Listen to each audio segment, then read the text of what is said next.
बैंगलोर 1992 आज के चमकते धमकते तेज रफ्तार वाले बैंगलोर के विपरीत 1992 में बैंगलोर एक धीमी रफ्तार का शहर हुआ करता था। इस शहर में अमन था, शांति थी और खामोशी थी। लेकिन उसी 1992 में बैंगलोर के अशोक नगर थाने में एक औरत एक ऐसी बात बोल रही थी जिससे बैंगलोर की ये तीनों चीजें बिखरने वाली थी। ये आवाज थी सबा खलीली की, मुंबई बेस्ड एक मॉडल जो बैंगलोर में एक पुलिस रिपोर्ट लिखाने आई थी। A missing complain, the missing person, her own mother, Shakereh Namazie. Few missing. Shakre Namazi. Shakri Namazi, high profile, wealthy and beautiful, was missing. Granddaughter of the former Diwan of Mysore and oldest aristocratic families of Karnataka. शाकरी गई तो गई कहाँ? At first ये लगा कि शायद कोई आम मिसिंग पर्सन कंप्लेन है, लेकिन जब पुलिस ने बातें सुनना शुरू करी, they realize this is far from anything ordinary. वो शायद ये समझ गए होंगे कि ये केस कोई मामूली केस नहीं है, लेकिन तब शायद उन्हें ये अंदाजा भी नहीं हुआ होगा कि ये केस आने वाले कुछ सालों में बैंगलोर को ही नहीं पूरे हिंदुस्तान को हिला के रख देगा। इस केस के एक्स्ट्राऑर्डिनरी होने की कई सारी वजहें थी। सबसे पहले तो ये कि शाकरे नमाजी कोई ऑर्डिनरी महिला नहीं थी। वो बैंगलोर की एक बहुत ही बड़े इज्जतदार, रिच, पावरफुल फैमिली से आती थी और खुद एक बहुत सक्सेसफुल बिजनेस वुमन थी। सलाम मोहसिने इस्लाम खस्ततन लाशो। और दूसरी बात ये कि वो कुछ दिनों से नहीं बल्कि कई महीनों से गायब थी। और तीसरी बात ये कि उनकी मिसिंग होने पे उनकी बेटी सबा खलीली को शक अपने माँ के पति पर था, अपने पिता पर नहीं, अपने माँ के पति पर, स्वामी श्रद्धानंद नाम के एक आदमी पर। और जो इल्जाम वो लगा रही थी वो बेहद अजीब थे कि श्रद्धानंद कई महीनों से सबा को उनकी माँ से बात नहीं करने दे रहे, अलग अलग बातें बताते हैं उनकी माँ के एब्सेंस के बारे में। और अब सबा को यकीन हो चला था कि वो सारी बातें झूठ थी। उन्हें शक था कि श्रद्धानंद ने जानबूझकर उनकी माँ को सबसे अलग करके रखा है। इस पुलिस रिपोर्ट को लिखाने के बाद शाकरे नमाजी को खोजने का खेल तो चालू हुआ, लेकिन वो खेल पूरे 3 साल तक चला। और अंत में शाकरे जहां मिली, जिस हालत में मिली, वो देखकर आपके भी रोंगटे खड़े हो जाएंगे। There was a reason this case was called the rarest of the rare. और शायद इसी वजह से कोर्ट ने इस कॉन्विक्ट को एक ऐसी सजा दी जो शायद सजाए मौत से भी बदतर थी। This is a story that will square you, shock you, disgust you. This is the strange story of the disappearance of Shakire Namazi.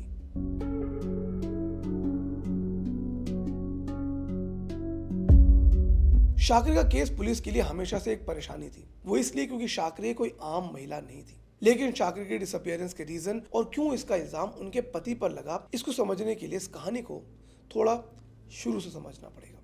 Look, Shakereh was the granddaughter of sir Mirza Ismail. Mirza Ismail साहब का नाम बैंगलोर में बहुत ही अदब से लिया जाता था। अपने वक्त में मैसूर, हैदराबाद और जयपुर की रियासतों के दीवान रह चुके थे।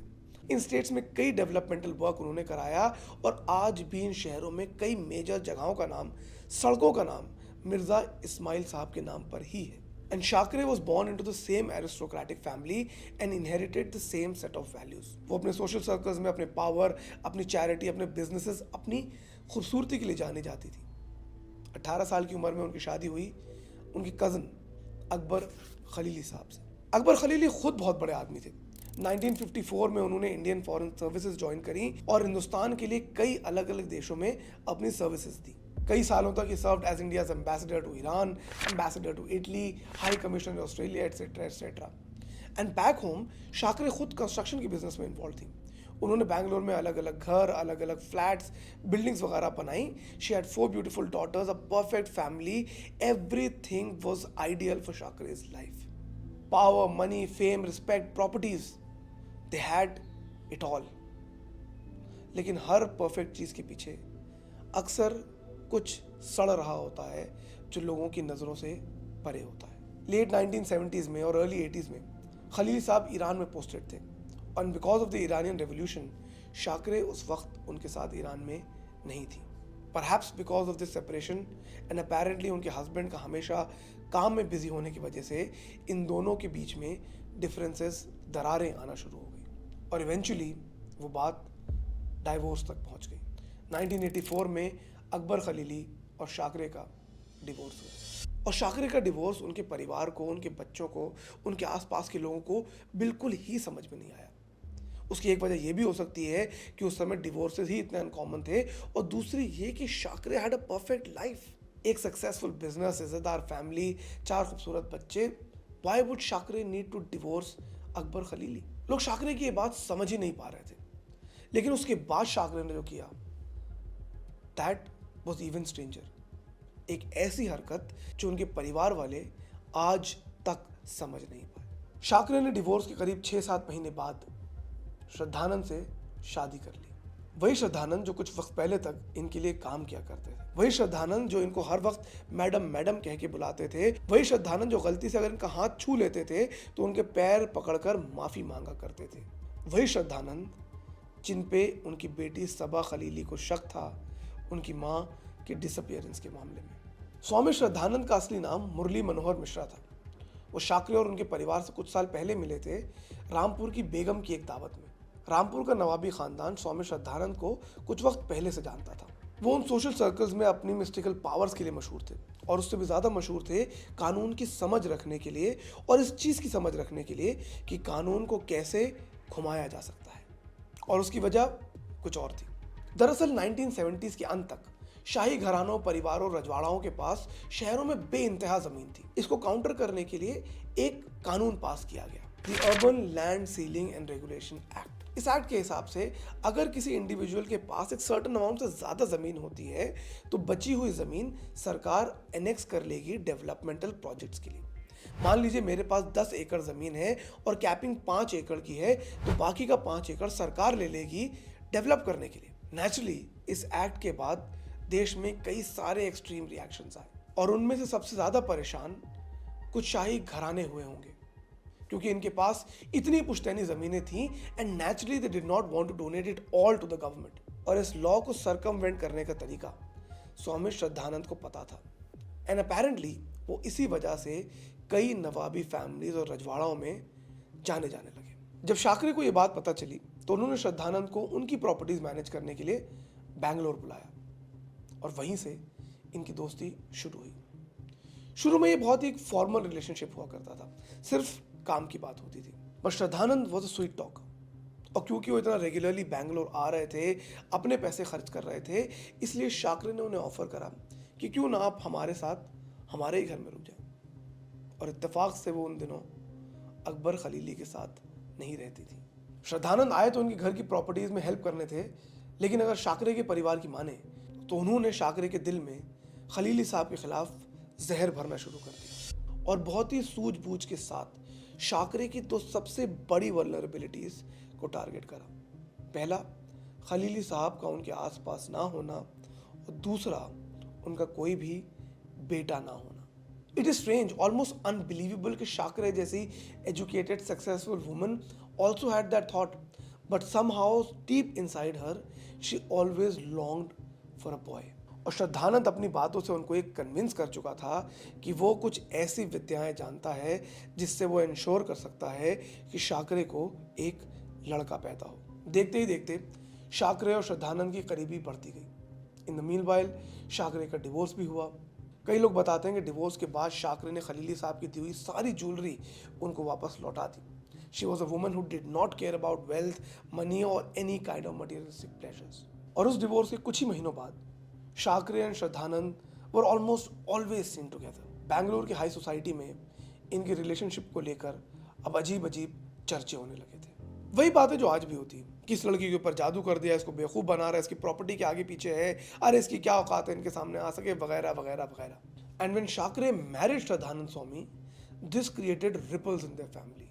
शाकरे की फैमिली को यकीन ही नहीं हुआ कि शाकरे ऐसा कैसे कर सकती हैं। इसका एक फैक्टर ऑफ कोर्स इन दोनों के अलग अलग धर्म थे, और दूसरा फैक्टर इन दोनों के अलग अलग सोशल स्टेटस थे। इनकी फैमिलीज को यकीन था कि शाकरे और Shraddhananda physically, mentally, intellectually compatible ही नहीं है। 4 बच्चों की माँ एक रिस्पेक्टेबल डिप्लोमेट को छोड़कर किसी पाखंडी से शादी कर रही थी, और वो भी वो पाखंडी जो इनके यहाँ मुलाजिम था, इनके यहाँ नौकरी किया करता था। This did not sit well with anybody I suppose. As a result Shakereh की फैमिली ने अपने रिश्ते शाकरे से तोड़ दिए।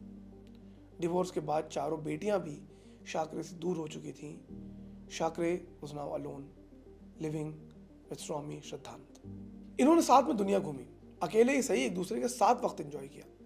वहीं दूसरी तरफ शाकरे के परिवार की तरफ से एक के बाद एक कई केसेस आने लगे प्रॉपर्टी को लेकर। शाकरे के परिवार को यह शक था कि धीरे धीरे करके श्रद्धानंद इनकी सारी प्रॉपर्टी हथिया लेगा और वो प्रॉपर्टी थी जो एक्चुअली शाकरे के बच्चों को जानी थी, और अब वो प्रॉपर्टी श्रद्धानंद को जा रही थी। शाकरे एक तरफ श्रद्धानंद के साथ खुश थी, वहीं दूसरी तरफ परिवार के इन रेगुलर लीगल ट्रबल से परेशान भी थी। लेकिन तभी एक इत्तेफाक हुआ। दिल्ली के एयरपोर्ट पर वो अपनी बेटी सबा खलीली से मिली। दोनों के बीच बहुत देर बात हुई और दोनों ने ये वादा करा कि अब वो अपने इस रिलेशनशिप को रिकिंडल करेंगे और एक दूसरे के साथ टच में रहेंगे। एक ऐसा वादा जो दोनों ने बखूबी निभाया भी। शाकरे रेगुलरली अपनी बेटी के टच में थी, उन्हें और पढ़ने को बोलती थी, लंदन भेजने के लिए कहती थी, और एक दिन से अचानक शाकरे के फ़ोन आना बंद हो गए। कई दिन बीत गए, शाकरे और सबा के बीच में बातचीत होना बंद हो गई। सबा वाज ऑफ कोर्स वरिड और उन्होंने अंत में खुद शाकरे के घर पे फ़ोन मिलाया और वहाँ से आंख मिचोली का एक नया खेल शुरू हुआ। सबा ने फ़ोन करा शाकरे के घर पे। श्रद्धानंद ने फ़ोन उठाया। सबा ने पूछा कि माँ कहाँ है, तो उन्होंने बोला कि अरे वो हैदराबाद किसी शादी में गई हैं। फिर कुछ दिनों बाद फ़ोन करा तो अरे कच्छ में किसी डायमंड मर्चेंट के यहाँ शादी में गई हैं। फिर कुछ वक्त बाद फ़ोन करा तो अरे उनके ऊपर कुछ इनकम टैक्स का ट्रबल चल रहा है, वो भी बात नहीं कर सकती हैं। शाकरे इंडिया में नहीं है, शाकरे लंदन चली गई हैं, शाकरे यूएस चली गई हैं, वगैरह वगैरह वगैरह। हर बार फ़ोन पर एक नया बहाना। The last person to meet Shakereh was Shakereh's mother Gauhar Namazi, जो उनसे 13 अप्रैल 1991 को मिली थी। उसके बाद Saba spoke to her on 19 April and after that nothing. Shakereh Namazi just vanished. सबा समझ गई थी कि कुछ तो गड़बड़ है। एक दिन बिना बताए वो बैंगलोर आ जाती हैं and there she was in the house her mother used to live in, right in front of Shraddhanand. और तब वो श्रद्धानंद को कन्फ्रंट करती हैं और श्रद्धानंद मुस्कुराते हैं, कहते हैं कि मैं जानता तुम यहाँ ज़रूर आओगी।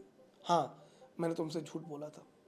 दरअसल में तुम्हारी माँ प्रेग्नेंट है एक बेबी बॉय से, और वो अपनी डिलीवरी के लिए यूएस गई हैं, न्यूयॉर्क के एक हॉस्पिटल में। हॉस्पिटल का नाम पूछा तो वो भी हाजिर था, रोजोवेल्ट हॉस्पिटल। सबा ने ये भी मान लिया। लेकिन कुछ वक्त बाद सबा ने उस हॉस्पिटल में कॉल करा and as you would have guessed, वहाँ शाकरे नाम का कोई पेशेंट नहीं था। अब श्रद्धानंद कहते हैं कि मैंने तुम्हें जान के गलत एड्रेस दिया था। वो यूएस में नहीं बल्कि वो लंदन में है, और मैं नहीं चाहता कि वो किसी तरीके के स्ट्रेस में आए, बिकॉज ये बच्चा उनके लिए बहुत ज़रूरी है। इस उम्र में उन्हें कोई स्ट्रेस नहीं मिलना चाहिए। तो बस 9 महीने रुक जाओ, जब वो बच्चा हो जाएगा मैं उन्हें लेकर तुम्हारे पास आऊँगा और मिलवा दूंगा। सब साला झूठ। कई बार वो सबा को अश्योर करने के लिए उनके सामने शाकरे को फ़ोन मिलाते थे। हेलो शाकरे, हाँ सबा तुमसे बात करना चाहती है। और जब तक सबा लाइन पर आती थी लाइन कट जाती थी। But still she believed what Shraddhanand had to say. महीनों तक उन्होंने शाकरे के वापस आने का इंतज़ार करा। शाकरे कहाँ थी किसी को नहीं पता, but Shraddhananda seem to be unbothered. वो पार्टीज़ कर रहे थे, ट्रैवल कर रहे थे, बड़े बड़े होटलों में रह रहे थे, इंजॉय कर रहे थे। लेकिन इत्तेफाक से, या यूँ कहे किस्मत के एक खेल से, सबा को शाकरे का पासपोर्ट मिल गया। उस पासपोर्ट में कोई स्टैंप नहीं लगा था। ऑल दिस वाइल शाकरे कभी विदेश गई ही नहीं थी। वो कहीं ना कहीं हिंदुस्तान में ही थी। कहाँ? No idea. 10 जून 1992 शाकरे के मिसिंग होने के 13 महीने बाद सबा ने पुलिस में कंप्लेन दर्ज कराई। श्रद्धानंद से पूछताछ हुई, वही टेढ़े मेढ़े जवाब। पुलिस को ये बताते हैं कि साहब शाकरे बहुत परेशान थीं, उनके परिवार की तरफ से आए दिन केसेस आते रहते थे, डिप्रेस हो गई थी, और एक दिन मुझे भी बिना बताए जाने कहाँ चली गई मैं भी नहीं जानता। लेकिन उस वक्त श्रद्धानंद ये भांप गया था कि शायद पुलिस का पंजा अब उनकी गर्दन तक आने ही वाला है। एज अ रिजल्ट वो एक एंटिसिपेटरी बेल ले लेते हैं और अपनी इनोसेंस प्लीड करते हैं इस पूरे केस में। पूरे 2 साल ये केस चला और उसमें कोई मूवमेंट नहीं होती है। One after another the investigation reached a dead end. बीच में शाकरे पे इनकम टैक्स के कुछ कंसर्न्स आए। Sure enough Shakereh address them, उन पे साइन किया उन्होंने, किस लोकेशन से कोई आइडिया नहीं। शाकरे वाज जस्ट लॉस्ट एंड काफ़ी वक्त बाद इस केस को क्लोज करने की बात शुरू हुई। 1994 तक nobody knew where Shakereh was and it seemed nobody really cared. उनके परिवार वाले कई बाबाओं के पास, सूटसेयर्स के पास गए पता करने के लिए शाकरे कहाँ हैं, और अलग अलग बातें आई। कोई कह रहा था कि उनका एक्सीडेंट हो गया है, मैसूर के पास उनको दफना दिया गया है। कोई कह रहा है वो सबसे चिढ़ के यूएस चली गई हैं, लंदन चली गई हैं। Nobody knew where she was, and perhaps at this point nobody was even interested. Everyone had given up on Shakereh, सिवाय सबा खलीली के। एक दिन सबा का सबर का बांध टूट गया। वो जाती हैं स्टेशन और बुरी तरह चिल्लाती हैं पुलिस वालों पे, यू आर करप्ट, तुम सब साले चोर हो, वगैरह वगैरह वगैरह। उनकी सालों का bottled frustration was finally coming out, और किस्मत एक बार फिर सबा का साथ देती है। जब ये सारा मामला वहाँ हो रहा होता है तो पुलिस के एक बहुत ही सीनियर ऑफिसर पी कोडादरमैया साहब उस वक्त इत्तेफाक से उसी ऑफिस में होते हैं। वो जब ये शोर सुनते हैं तो सबा को अपने पास बुलाते हैं और पूछते हैं कि पूरा माजरा क्या है। सबा उन पे भी चिल्लाती हैं और फाइनली पूरी बात बताती हैं। कोडादरमैया साहब की अटेंशन अब इस केस पर थी और वो इस केस को क्राइम ब्रांच में ट्रांसफर कर देते हैं, and finally there was some little movement on that case. Kodandaramaiah साहब अपने बेस्ट ऑफिसर्स को लगाते हैं, जिनमें से एक थे अजमतुल्ला। अजमतुल्ला को साफ इंस्ट्रक्शंस थे, क्लोज द केस, कुछ भी करके शाकरे को ढूंढ निकालो। और शक की सुई दोबारा घूमते हुए वापस श्रद्धानंद स्वामी की तरफ गई। इस बार they decided to go after him. पूछताछ हुए, वो एंटिसिपेटरी बेल ले चुके थे, तो एक हद से ज़्यादा उनके साथ आप कुछ नहीं कर सकते थे। कई बार अलग अलग पूछताछ करी गई, but all that ended up into nothingness. Crime branch कई दिन हाथ पैर मारने के बाद वॉज इक्वली क्लूलेस। लेकिन तभी एक और बात सामने आई। पिछले कुछ सालों में शाकरे ने अपनी प्रॉपर्टीज़ की पावर ऑफ अटर्नी श्रद्धानंद के नाम करती थी। कई सारे जॉइंट अकाउंट्स भी खुले, कई प्रॉपर्टीज श्रद्धानंद ने बेची, और श्रद्धानंद का लाइफस्टाइल हमेशा से अमीरों वाला रहा। इस बात पे श्रद्धानंद पे शक तो और बढ़ा, लेकिन सबूत जीरो। फाइनली क्राइम ब्रांच भी इस केस को क्लोज करने की कगार पे थी, पर तभी एक हेड कांस्टेबल महादेव साहब, उन्होंने इस केस में एक मेजर ब्रेक थ्रू करा। Mahadev had his base. जहाँ एक तरफ अजमतुल्ला श्रद्धानंद पर नज़र रखे हुए थे, वहीं महादेव ने यह सोचा कि बहुत ही रईस परिवार है, इनके नौकर भी बहुत पुराने होंगे, वो शायद इनके घर की चीज़ों को कुछ बता पाए। और ये करते करते इनकी नज़र उनके घर पे काम करने वाले दो लोगों पे पड़ी, राजू और जोसेफिन, जो आपस में शादीशुदा थे और दोनों ही उसी घर में काम करते थे। महादेव ने राजू से दोस्ती करी, कभी उसे कुछ पैसे देकर, कभी उसे उधारी देकर, उसे शराब पिलाकर धीरे धीरे राजू का कॉन्फिडेंस गेन करा। और एक दिन राजू को किसी शराब के अड्डे पर ले गए और उसे बेइंतहा शराब पिलाई। खुद अपने ग्लास से शराब गिरा देते और राजू को शराब पिलाते रहते। और शराब के नशे में राजू ने एक क्लू छोड़ी। राजू के मुंह से निकला कि उसने मैडम को लास्ट टाइम उनके रूम में सोता हुआ देखा था। और हाँ, उस दिन सर ने उन्हें कमरे के पास एक बड़ा सा लकड़ी का बक्सा लाने को बोला था। दरअसल सर ने एक बड़ा सा लकड़ी का बक्सा बनवाया था, उस बक्से में 4 पहिए भी लगे हुए थे। ये सुन के महादेव को शक हुआ कि शायद ये बक्सा स्पेशली शाकरे को गायब करने के लिए ही बनाया गया था। महादेव साहब की इस क्लू से इस केस को एक नई जान मिली। अजमतुल्ला ने जोसेफिन को क्वेश्चन के लिए बुलाया और जोसेफिन ने कुछ और बात बताई। उसने बताया कि जिन दिनों मैडम गायब हुई, उन दिनों घर के आंगन में साहब एक बहुत बड़ा गड्ढा खुदवा रहे थे अंडरग्राउंड टैंक्स बनवाने के लिए। लेकिन जब वहाँ टैंक्स बन गए तो श्रद्धानंद साहब ने उसको कवर करा कंक्रीट से और वहाँ पर एक तुलसी का पौधा लगाया। और उन्होंने जोसेफिन को हिदायत दी कि हर हाल में इस पौधे का ध्यान रखना है। और उन्होंने एक और बात बोली कि साहब ईद वाले दिन श्रद्धानंद स्वामी अपनी सारी पूजा पाठ करने के बाद उस तुलसी के ऊपर दूध चढ़ाते हैं। ये सुनकर अजमतुल्ला के कान खड़े हुए। उन्होंने अपने गांव में ये देखा था कि लोग अक्सर जहाँ पर अपने पुरखों को, अपने फैमिली वालों को जलाते हैं, वहाँ तुलसी का पौधा लगाकर उस पर दूध चढ़ाते हैं। They now had a hunch that शाकरे could be dead। एक और पेक्यूलियर बात थी, श्रद्धानंद ने 81 रिचमंड रोड, जिस एड्रेस पे वो रहते थे, उसका बहुत सा हिस्सा बेच दिया था, लेकिन जहाँ उनका घर था उसको नहीं बेचा था। He always said that he had sentimental value attached to that property. At this point, Kodandaramaiah and Azmatullah were tensed. क्या इतने सब के बाद, आफ्टर हैविंग क्लियर श्रद्धानंद, उसको फिर से क्वेश्चनिंग के लिए लाना सही होगा? उसके बाद एंटीसिपेटरी बेल है, अगर कुछ गलत हो तो ये सब फंसेंगे। कई दिन, काफ़ी वक्त तक ये लोग इस बारे में सोचते रहे, आधी रात के बाद भी। और रात के 2 बजे अजमतुल्ला ने एक डेयरिंग फैसला लिया, उठा के लाते हैं श्रद्धानंद को। ये टीम वहां जाती है, श्रद्धानंद को उठाती है और थाने में पेश करती है। पुलिस के तरीके से श्रद्धानंद की पूछताछ होती है। एलिजेडली उनको नंगा करके बर्फ की सिल्ली पे लिटा के उनसे पूछा जाता है, and he doesn't say a thing.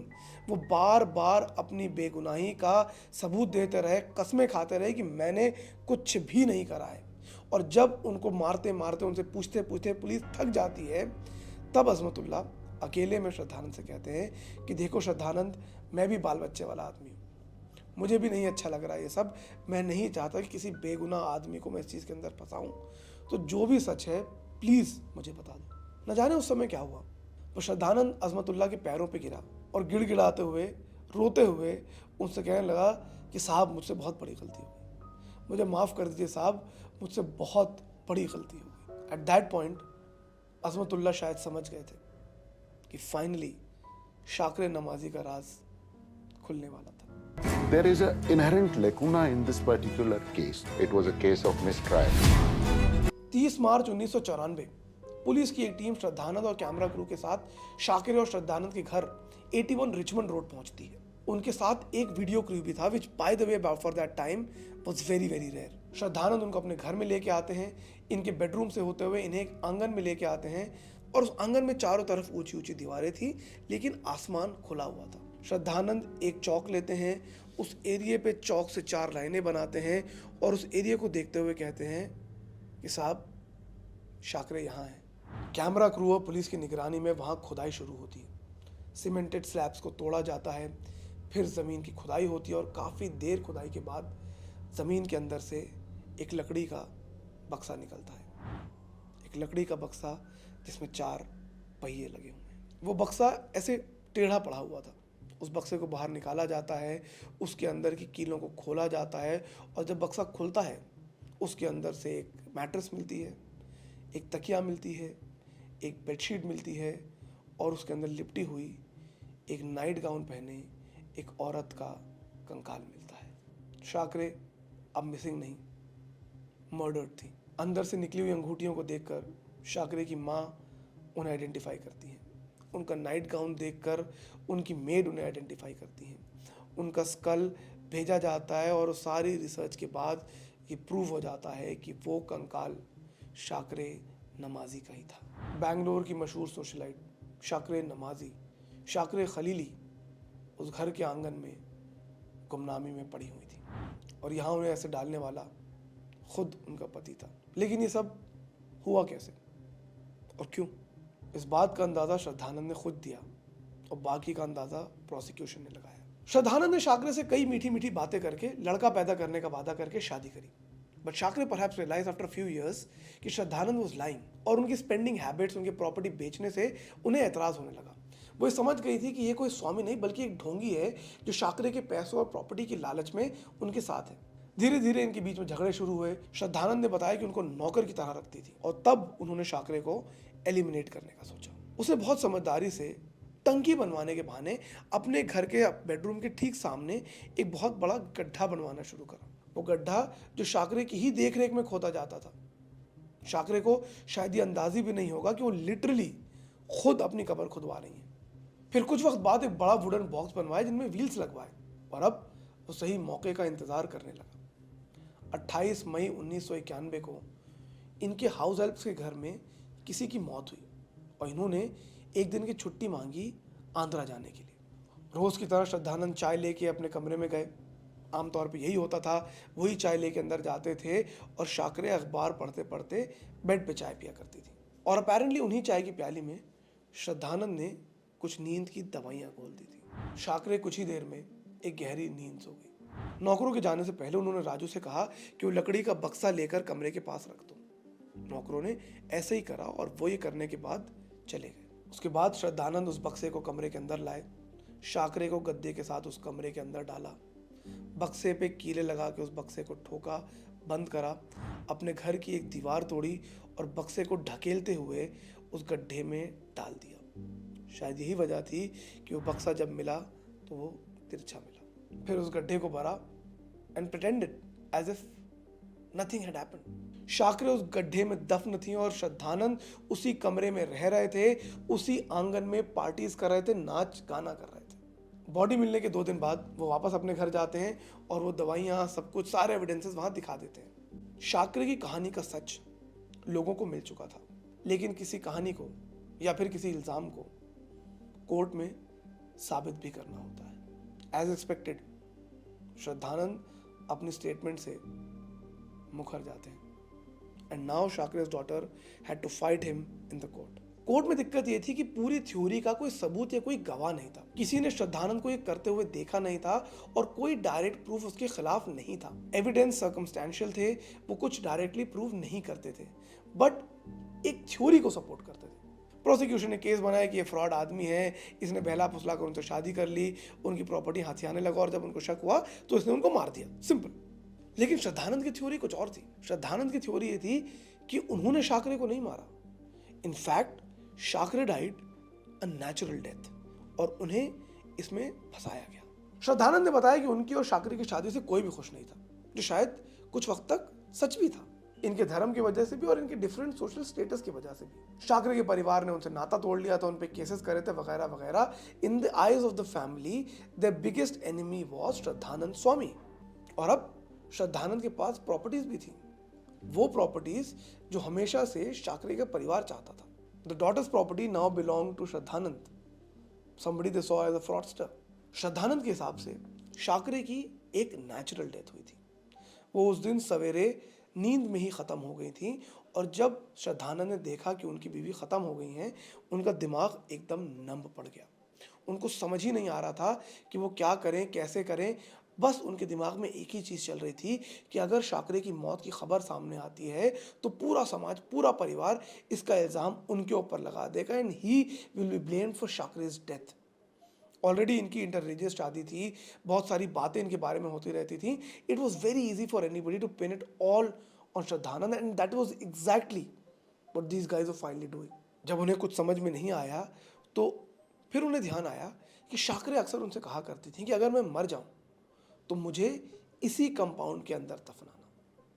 बस उन्होंने वो लकड़ी का बक्सा निकाला, उसमें शाकरे की बॉडी को डाली और जितनी विधि विधान वो जानते थे उस हिसाब से उन्होंने शाकरे को उसी घर में दफना दिया और अपनी गिल्ट, अपने गम, अपनी मोहब्बत को बचाने के लिए उसके ऊपर एक तुलसी का पौधा भी लगाया जिस पे वो टाइम टू टाइम दूध चढ़ाते रहते थे। यही वजह थी कि उन्होंने उस ज़मीन का वो वाला हिस्सा नहीं बेचा था, because like I said he had some sentimental value attached to it. Evidence circumstantial थे। दावा उठा कि उनको टॉर्चर करके उनसे गवाही ली गई है। घर की चाबी पुलिस के पास भी थी और इत्तेफाक से जो दवाइयाँ उन्होंने दी थी वो 4 साल बाद घर में ऑलरेडी मौजूद थी। जैसे कि श्रद्धानंद स्वामी इंतज़ार ही कर रहे हों कि पुलिस आए और वो आकर ये सबूत पकड़ ले। और जब वो सारी प्रॉपर्टी बेच रहे थे तो चाहते तो ये ज़मीन भी बेच देते, इसके ऊपर कोई बिल्डिंग खड़ी हो जाती, शाकरे की बॉडी कभी मिलती ही नहीं। शाकरे का परिवार का उनको यूँ छोड़ देना, उनके ऊपर केसेस करना, श्योरली शाकरे के ऊपर ये प्रेशर तो बन रहा होगा। तो शायद श्रद्धानंद सच भी कह रहे हो। क्या लगता है आपको, श्रद्धानंद सच कह रहे थे? आफ्टर ऑल 6-7 साल बाद साथ रहने के बाद किसी को इतनी बेरहमी से मारना अनलाइकली है। एक वक्त को ये थ्योरी मुझे भी सच लगती है, लेकिन जब मैं इस केस के एक और एस्पेक्ट को पढ़ता हूँ, सुनता हूँ, तो मुझे ये चीज़ थोड़ी और अटपटी लगती है। जब ज़मीन से उस बक्से को निकाला गया और उसको खोला गया तो ये नोटिस किया गया कि उस बक्से के ऊपर कई नाखूनों के निशान थे। शाकरे जब दफन की गई थी तब शाकरे जिंदा थी, नींद की गोलियों का असर था और जब उन गोलियों का असर धीरे धीरे ख़त्म हुआ, sure enough she must have woken up to see herself surrounded in darkness. और उस वक्त जो कुछ भी वो कर सकती थी उन्होंने वो करने की कोशिश करी। उन्होंने कोशिश करी कि इस बक्से को तोड़ दिया जाए, इसको खरोचा जा सके, अपनी उंगलियों का इस्तेमाल करा, अपने नाखूनों का इस्तेमाल करा। That surely meant that she was not dead when she was put in that coffin. पर शायद उन्हें यह पता नहीं था कि वो ज़मीन के कई फीट अंदर थी और उससे भी ज़्यादा एक काले दिल के अंदर बसने वाले अंधेरे के अंदर थी। Shakereh in all likelihood did not die a natural death. She was buried alive by the man she trusted her life with. 2005 में कोर्ट ने उन्हें फांसी की सज़ा सुनाई। इसे rarest of the rare case कहा गया क्योंकि एक करीबी भरोसे के इंसान ने ऐसा किया था। सबको गुमराह किया और उनकी कब्र पे अय्याशी करी, पार्टीज करी। इस फांसी की सज़ा के खिलाफ सुप्रीम कोर्ट में अपील करी गई कि उनकी फांसी को उम्र कैद में बदल दिया जाए। अपने अच्छे कॉन्डक्ट के चलते और जेल में करीब 14 साल ऑलरेडी काटने के बाद लॉयर्स को उम्मीद थी कि उन्हें रिहा कर दिया जाएगा। एक स्प्लिट वर्डिक्ट आया और उसमें उनको to be imprison to life कहा गया।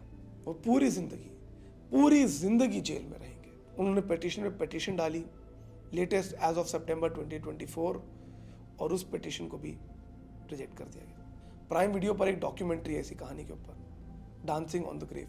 उसमें श्रद्धानंद स्वामी कैमरा क्रू से ये कहते हैं कि इस सज़ा से बेहतर तो सज़ाए मौत होती, कि वो एक बार मर तो जाते, वो तब तक उस जेल में रहेंगे जब तक उस जेल में उनके प्राण नहीं निकल जाते, और शायद हर एक दिन वो शाकरे नमाजी को याद करेंगे और अपनी गलती पे पछतावा करेंगे। आई होप ये वीडियो आपको अच्छा लगा हो। अगर इसे अच्छा लगा हो तो इसे लाइक कीजिएगा, कमेंट करके अपने ओपिनियंस बताइए, मेरे बाकी के वीडियोस देखिए, और अगर तब आपको लगे I am worthy of subscription then do subscribe to my channel. जय हिंद।